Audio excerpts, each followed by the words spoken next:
Assalamualaikum warahmatullahi wabarakatuh. Alhamdulillah nahmaduhu wa nusalli wa nusallimu ala rasulil karim. Allahumma salli wa sallim ala sayyidina Muhammad. Allahumma salli wa sallim ala Amma ba'du, yang saya muliakan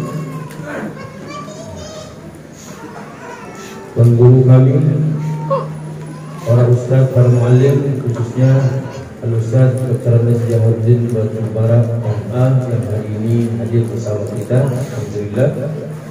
Juga semua asatidzah yang hadir pada hari ini, bapak-bapak, ibu, ayah, bunda, orang-orang tua kami, juga para santri yang dirahmati Allah Subhanahu wa taala. Kita bersyukur kepada Allah Subhanahu wa taala di hari Sabtu, tanggal berapa nih? Tanggal 7. Di tanggal 7 ini, di awal tahun, kita masih diberikan Allah Subhanahu wa taala peluang untuk berkumpul untuk mengenang Rasulullah sallallahu alaihi wasallam. Mungkin di saat dan di jam yang sama ada orang yang tidak mendapatkan manfaat apa-apa, tidur. Ada orang yang sibuk dengan pekerjaannya. Ada orang yang sibuk dengan permainannya. Bahkan na'udzubillah, ada orang yang sibuk dengan maksiatnya di pagi. Tapi kita bersyukur kepada Allah. Di antara sekian banyak orang-orang soleh, orang-orang yang baik, kita yang masih kita rasa kurang baik, kurang soleh, tapi Allah Subhanahu wa taala beri kita peluang untuk berkumpul ijtima', berkumpul bersama orang-orang soleh dan orang-orang yang belajar soleh. Tambah lagi berkumpul di tempat yang barokah, di pesantren, di mana hari-hari dibacakan Quran di ruangan ini. Hari-hari orang mengaji. Sebelum subuh lagi masih gelap, di sini sudah mengaji. Kita dapat datang kemari ini bukan karena biasa-biasa, tapi karena kita ini semua luar biasa. Tidak ada satu amal pun yang mampu dibuat oleh seorang hamba tanpa taufik dari Allah. Ketika kita ingin melihat apakah kita sedang disayang Allah, apakah kita sedang dimurkai oleh Allah, lihat apa yang sedang kita lakukan. Kita sedang duduk di mana? Kita sedang buat apa? Kalau perbuatan kita itu adalah perbuatan yang tidak disukai oleh Allah, artinya pada saat itu Allah sedang murka kepada kita. Kalau perbuatan kita itu perbuatan yang disukai Allah, pada saat itu artinya semoga Allah sedang cinta pada kita. Jadi tanda Allah cinta pada seorang hamba bukan tambah banyak hartanya.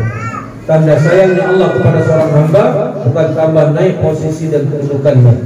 Tanda sayangnya Allah kepada seorang hamba bukan makin tinggi pengaruhnya, makin luas kekuasaannya. Tapi tanda seorang disayang oleh Allah adalah bertambah mudah untuk dekat dengan Allah. Dekat dengan Allah itu dengan apa? Dengan bersyukur kepada Allah, menggunakan dirinya, hartanya, waktunya, umurnya, dan semua yang Allah beri kepadanya untuk taat kepada Allah Subhanahu wa taala. Maka itulah orang yang disayang. Bisa jadi hari ini kita disayang Allah, besok akan disayang lagi. Nah, karena apa? Kita menyia-nyiakan kasih sayang Allah. Bahkan di akhir zaman kata Rasulullah, ada orang yang pagi beriman tapi mati sore jadi kafir. Ada orang yang sore beriman tapi pagi sudah kafir. Maka di zaman ini banyak sekali gangguan. Kanan kiri kita, depan belakang kita, dalam kantong kita, lingkungan kita, atas bawah. Selama masih ada jaringan masih banyak gangguan. Inilah sekarang cabaran dan ujian bagi kita semua. Bagaimana bersama gangguan-gangguan ini, bersama ujian-ujian ini, yang diharapkan adalah kita lulus menjadi hamba Allah yang senantiasa taat kepada Allah kapan saja dan di mana saja. Dan ketaatan itu tidak berarti apa-apa kalau caranya tidak benar. Jadi kalau mau taat, kebaikan itu dua. Satu, caranya benar. Satu lagi, niatnya mesti benar. Niat apapun kalau dibuat bukan karena Allah, niat supaya disanjung orang, diakui orang, dipuji orang, dihormati orang, maka ini nggak jadi kebaikan di sisi Allah. Satu lagi, caranya mesti benar. Cara Rasulullah Sallallahu Alaihi Wasallam. Hewannya halal, tapi membunuhnya nggak dengan cara Nabi SAW. Tanya apa? Kambing halal, belum tentu. Gimana cara bunuhnya? Apa disetrum, direndam di kolam, dibanting matinya, atau disembelih? Cara Nabi SAW apa? Disembelih dulu baru jadi halal, baru jadi kebaikan. Oh besok dibuatnya apa nih? Babi. Disembelih loh ini. Ori lagi yang disembelih. Maka itu tidak dengan cara Rasulullah SAW juga. Maka kita di sini belajar. Setiap hidup kita ini bisa jadi ibadah kalau ditiru dengan cara Rasulullah SAW. Tidur kita bisa jadi ibadah kalau kita tidur dengan cara Rasulullah SAW. Seperti kita sampaikan lalu, semua hewan tidur. Kambing tidur, ikan laga tidur enggak? Ikan laga tidur enggak? Tidur. Kodok tidur enggak? Tidur. Ayam tidur? Tidur. Si ahok tidur enggak? Tidur. Lim Suljing tidur enggak? Tidur. Semua manusia tidur, semua makhluk tidur. Tapi tidurnya kita, kalau kita tidur dengan cara Nabi Muhammad SAW, tidur kita dikira ibadah. Coba kita tidur berapa jam satu hari? Ada yang 8 jam, ada yang 6 jam. Kalau 8 jam dia tidur berarti sepertiga. Satu hari ada 24 jam, 8 jam dia tidur. Kalau tidurnya dengan cara Nabi Muhammad SAW, tidurnya 8 jam dikira ibadah. Padahal oleh Nabi Muhammad, kalau tidurnya tidak dengan cara Nabi SAW, tidak dihitung ibadah. Padahal sama-sama tidur, sama-sama ngorok, mungkin sama-sama ngecas gitu. Tapi karena tidurnya dengan cara Nabi Muhammad SAW, dia 8 jam dihitung ibadah. Kalau satu orang tidur sehari 8 jam, berarti kalau umurnya 60 tahun, 20 tahun tidur. Belum dikira lagi waktu sebelum balik. Sedikit sekali sebenarnya kita ibadah. Maka supaya kita hidup kita menjadi ibadah, tirulah cara Rasulullah SAW. Di antara salah satu cara untuk tidur menjadi seperti sunnah Rasulullah, wudhu sebelum tidur. Apalagi baca ayat kursi sebelum tidur. Doa sebelum tidur. Apa doanya? Bismika Allahumma ahya wa. Itu paling ringkas. Nanti makin rajin datang kemari hadis itu makin banyak tambah. Yang penting diamalkan dulu ini. Insya Allah kalau dengan cara itu 8 jam tidur kita dikira mencontoh Nabi SAW, dan dia akan jadikan ibadah.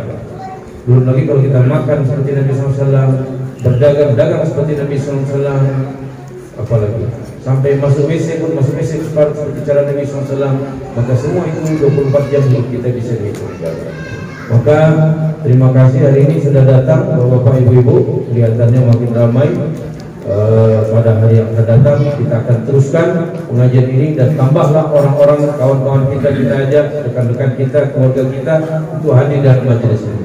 Dan pada hari ini kita telah mengundang Abang Da, Al-Ustaz Dr. Andes Jaharuddin Batubara, yang mungkin akan meluangkan waktu kepada kita untuk mengisi tausiah pada hari ini. Assalamualaikum warahmatullahi wabarakatuh. Waalaikumsalam warahmatullahi wabarakatuh. Alhamdulillah alladzi khalaqal insana min sulalatin min ma'in.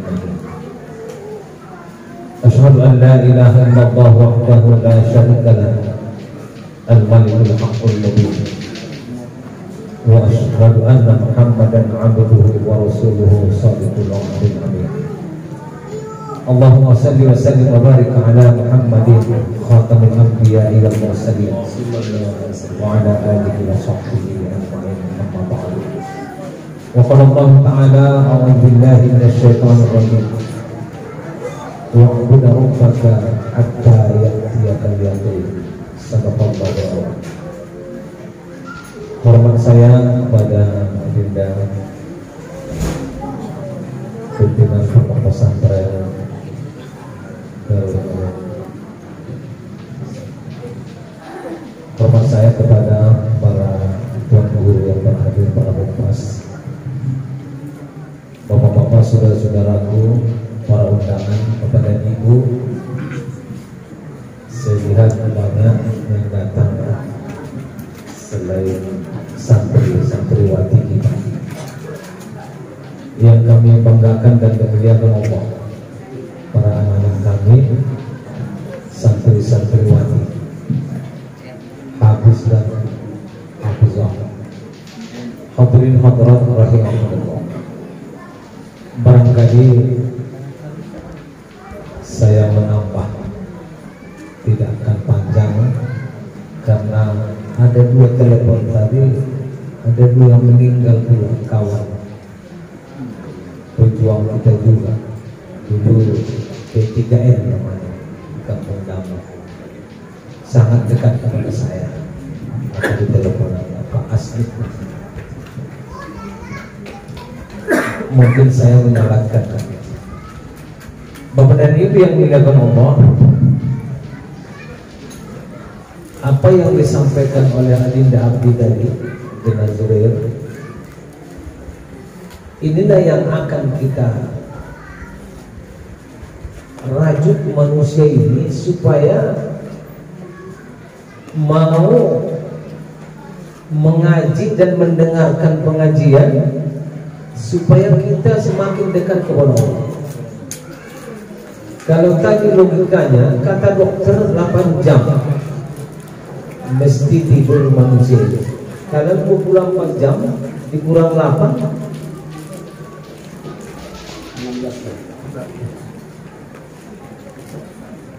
tapi Rasulullah kalau kita lihat bukan 8 jam, malah dia bagi waktu bukan hanya tidur, sepertiga beribadah, sepertiga cari makan, sepertiga tidur. Bapak dan Ibu yang dimuliakan Allah, karena hidup ini memang ibadah, mengabdi kepada Allah. Senangkan cari harta, tapi jangan lupa pengabdianmu. Wa'budu rabbaka hatta ya'tiyakal yaqin.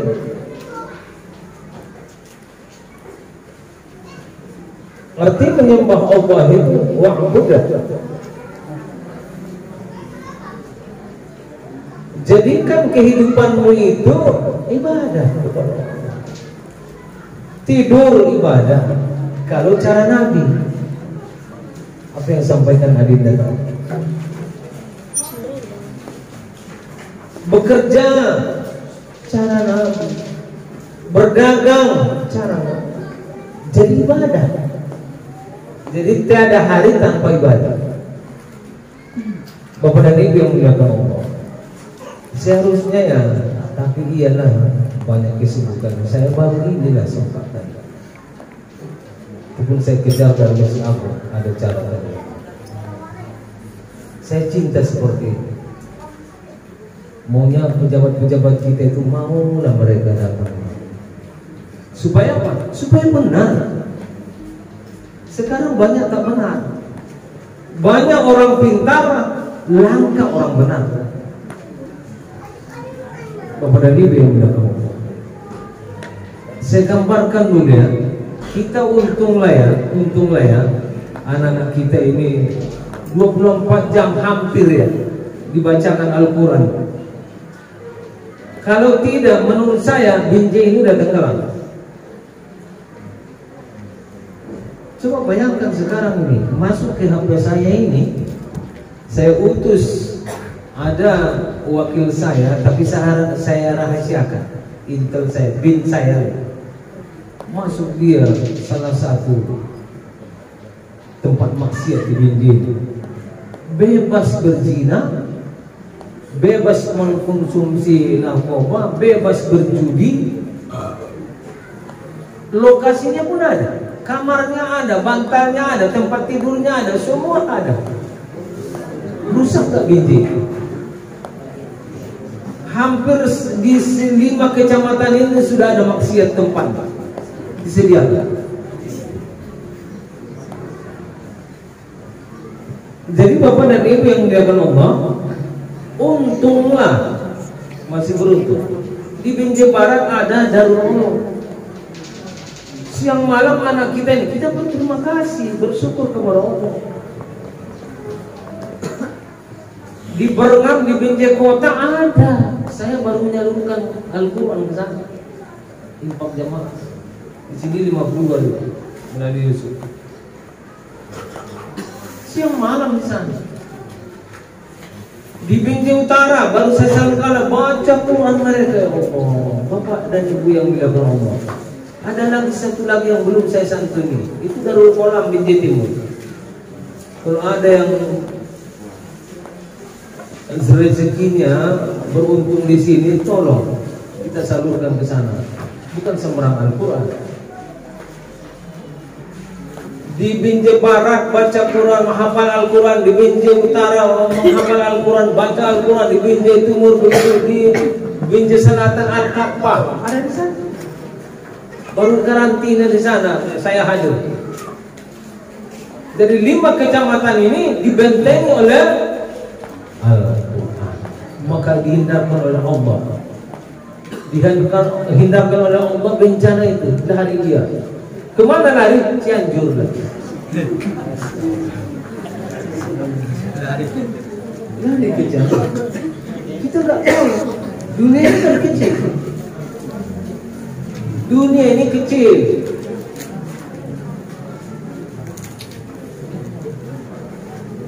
Bapak Ibu yang muliakan Allah.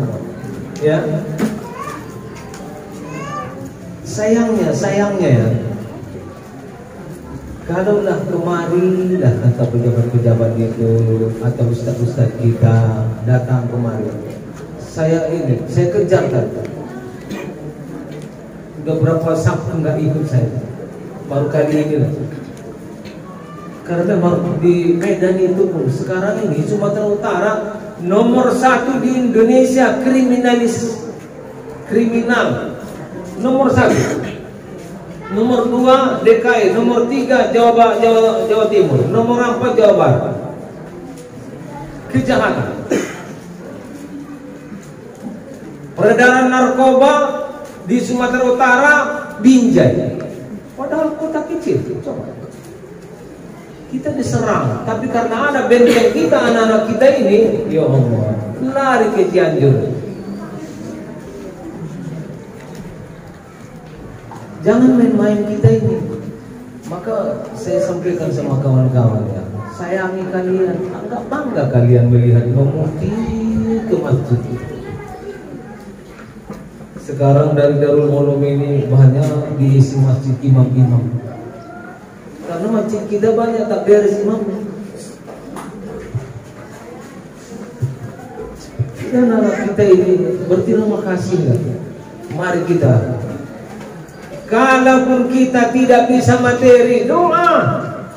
Kalau tidak bisa doa, jangan memburu-burukan pesantren.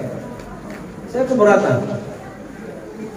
Kadang-kadang udah nggak membantu, ya, udah orang beribadah baca Quran, menyudutkan pesantren. Apa itu jubah-jubah? Ya Allah. Tahukah dia ini pakaian Rasul?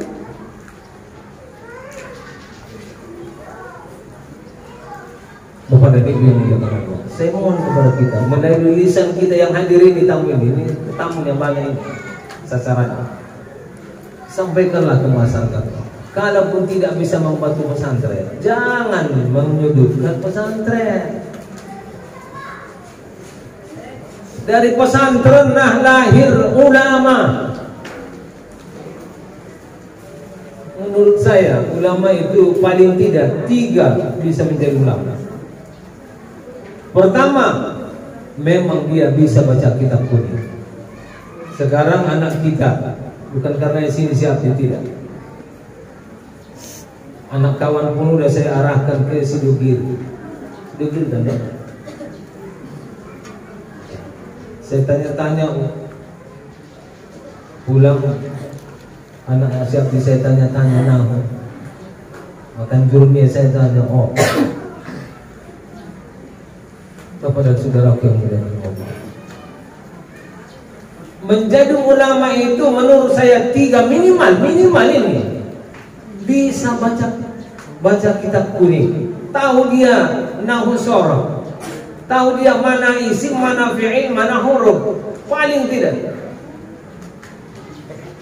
Yang kedua, menjadi ulama itu menurut saya minimal, bukan maksimal, minimal habis Quran pinomat 3 juz. Itu minimal itu. 3 juz harus hafal. Maka menurut saya di Binjai ini, kalau kriteria saya ini, saya khawatir nggak ada lagu lama ini. Baru 3 yang sampaikan minimal. Yang ketiga, Bapak dan Ibu yang dimuliakan Allah, supaya bisa menjadi ulama itu minimal, ini minimal ya.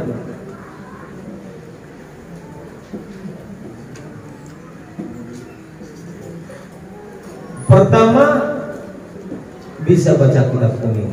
Yang kedua, pinomat 3 juz bisa hafal Al-Quran. Yang ketiga, dia bisa beribadah 24 jam menjadi abid dia. Tahajudnya, akhlaknya dipeliharanya, duhanya, baca Qur'annya, pokoknya sodakohnya, abid. Arti abid itu ahli ibadah. Dia tidak pernah seperti apa yang disampaikan Adinda tadi. Cara Nabi. Banyak orang pintar, boleh lihat, profesor doktor beribu dari Sabang sampai Merauke, tapi kering ibadahnya. Jangan heran, sekarang bilang orang Islam itu, agama itu tahyul. Berani. Orang pintar katanya agama itu tahyul. Ya Allah, na'udzubillah. Profesor doktor Abdul Halim Hasan, tidak ada detailnya. Abdul Karim, tidak ada detailnya. Abdullah Lubis, tidak ada detailnya.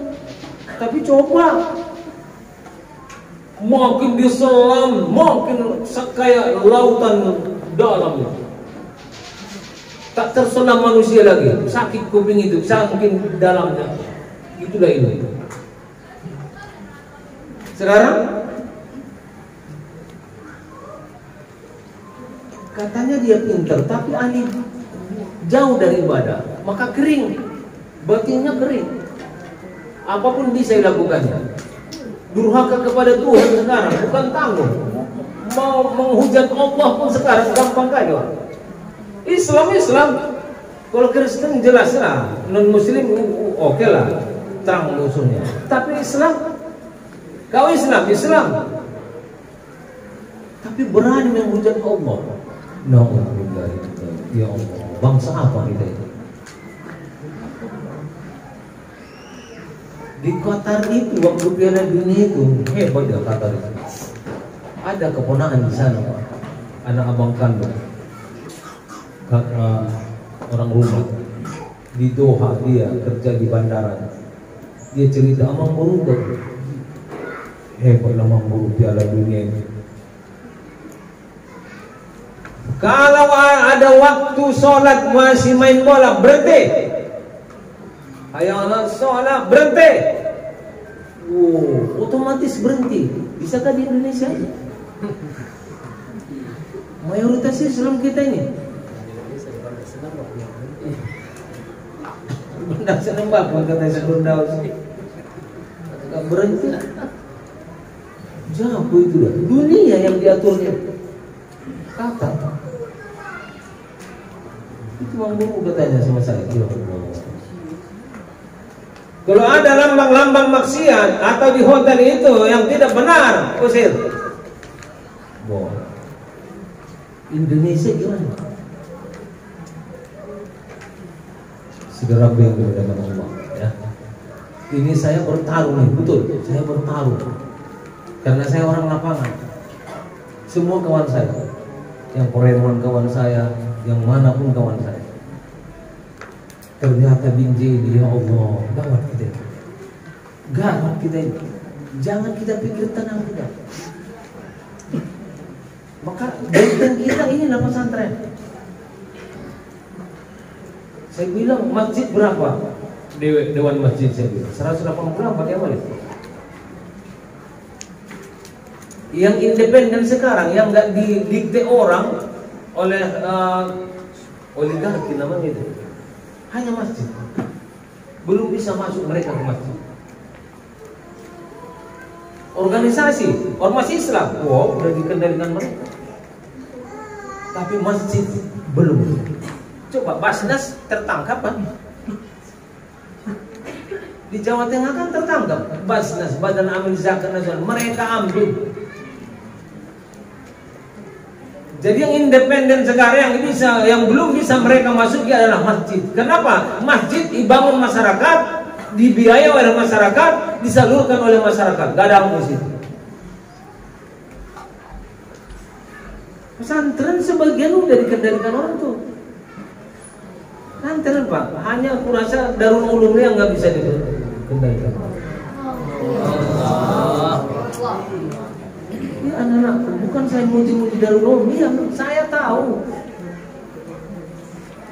Adalah ustaz kita memegang proposal aja tiap hari ke Pemko. Jangan ulama yang datang, tapi umaro yang datang. Saya dulu pesantren saya nggak pernah kami minta. Miskin dikasih, alhamdulillah, karena itu uang umat. Halal itu.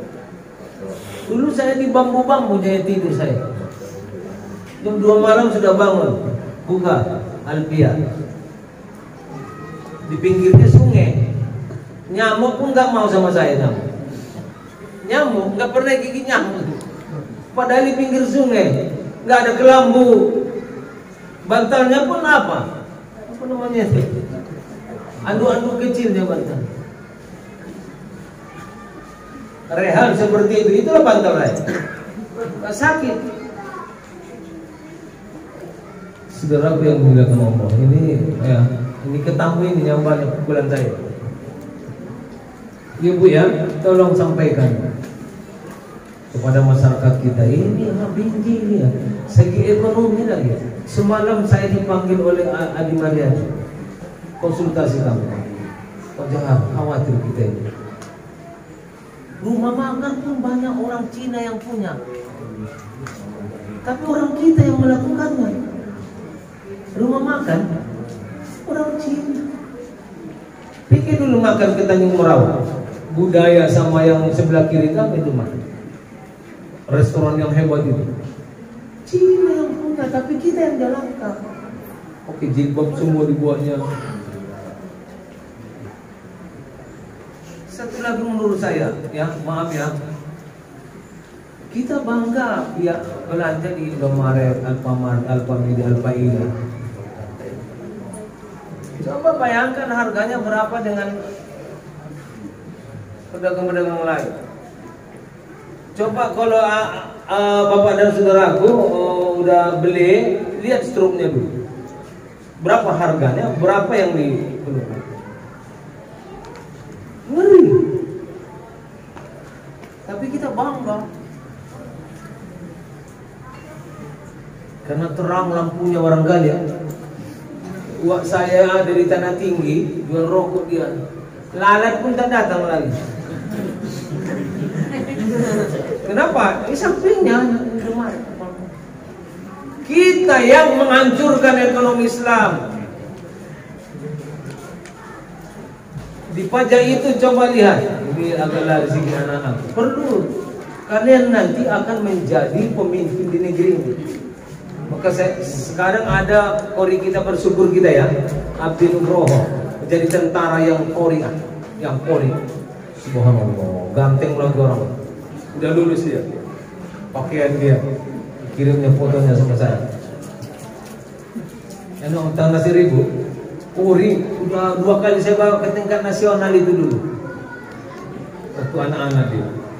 Itu perlu habis polisi yang habis, tentara yang habis, pedagang yang habis. Itu yang kita ciptakan di Indonesia. Kalau enggak habis kita nanti. Dulu Limau Sunde, kampung Sis Malim Sarwanto, haram masuk non muslim ke Limau Sunde. Sekarang mereka Dari sungai Bingai mereka beli, pinggir-pinggirnya dari darat mereka kepung. Dulu mendeleng banyak itu, haram hukumnya masuk non ke sana. Sekarang suka kali menjual-jual di tanah. Maaf ya Pak, begini ceramahnya ya. Salawat tadi menggambarkan itu. Saya kan paham artinya. Melakukannya yang kurang saya tadi. Kalau artinya saya paham semuanya. Ini hebat. Yang mengarang jangan, ini bid'ahkan orang, ini bid'ahkan orang. Cobalah karang seperti ini dulu, membidah-bidahkan kau. Panas kadang-kadang sih, betul. Saya membela pesantren, banyak dihujat orang pesantren. Udah nggak membantu, menghujat lagi. Apa itu? Apa itu? Itu yang dititip di situ lagi. Banyak mengkomentari saya. Saya bilang bersyukur kalian di titik besi ini, nggak akan banjir ini selama ada pesantren di situ. Saya bilang. Dulu kan banjir ini. Banjir ini dulu. Saya masih di Kepala Kuah dulu. Banjir ini. Tahun 89 ini banjir. Karena belum ada tahfizul Quran di Binjai ini. Itu apa namanya? Kantor Departemen Agama ini segini air di dalam. Sekarang mana ada itu? Dihindarkan oleh Allah. Sampai dia ke Sedang Bedagi. Sedang Bedagi kan banyak banjirnya. Itu berapa yang hancur di Sedang Bedagi? Karena di sana banyak maksiat. Barangkali ya Bapak dan Ibu ini maju yang banyak saya sampaikan ini ke kita nih, karena banyak saya lihat yang datang masyarakat ya. Kalau bisa nanti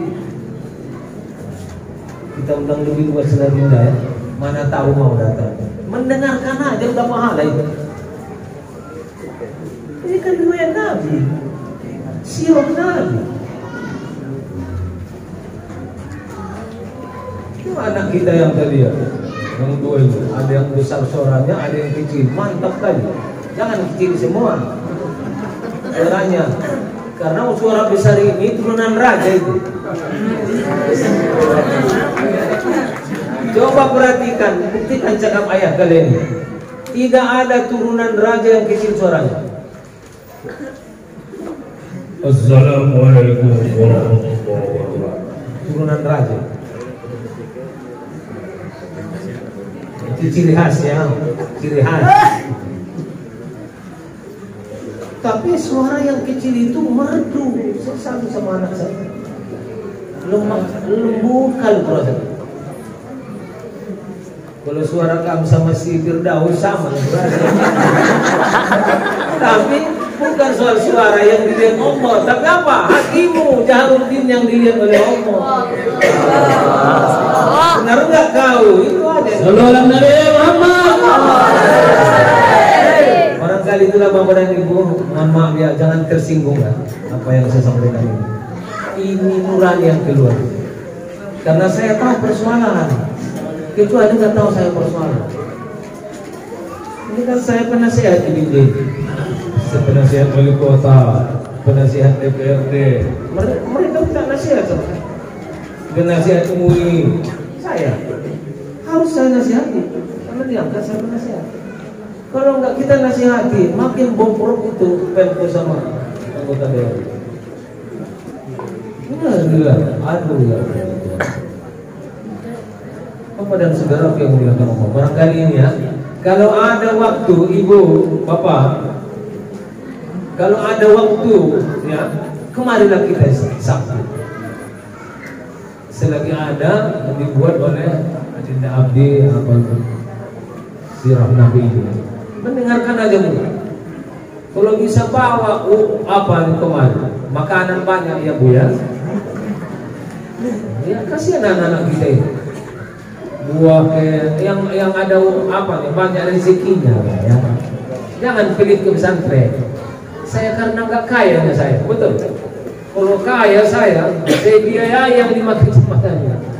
Karena saya dulu anak pesantren, tahu saya persoalan.